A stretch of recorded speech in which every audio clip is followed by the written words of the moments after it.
important, this shift, to have the true season.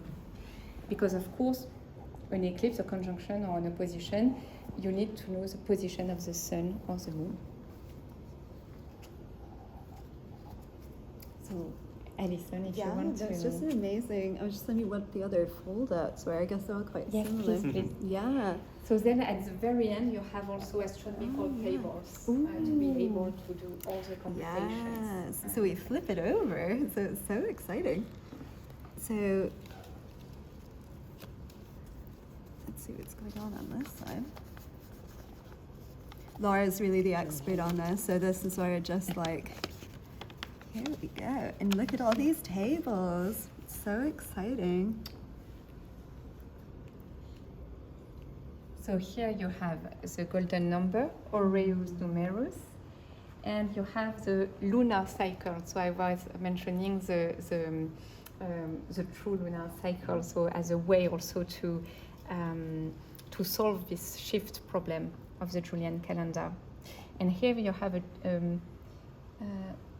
sorry. No worries.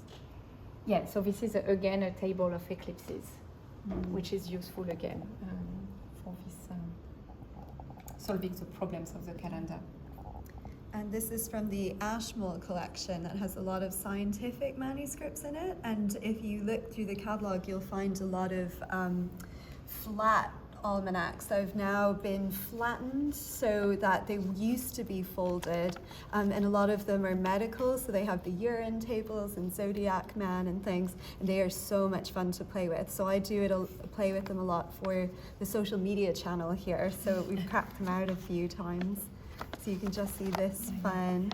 So this is for use for computus, so how to compute Easter tables and the Easter date, and movable feasts. Yeah, it's so exciting. And you will see this manuscript. I can see why it wasn't able. Oh yeah. No, sorry. It was just very quickly to comment on this text. So basically, here you have what is called canons, and it's the rule to use the tables. So it's quite convenient. Oh, so great. Sorry.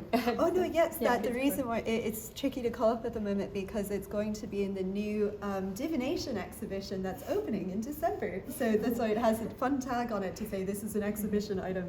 So it's so great. Yeah, so if you want to see it on display, they'll probably pop it out in a fun way with a fun explanation. So definitely come check it out in December. It'll be so much fun.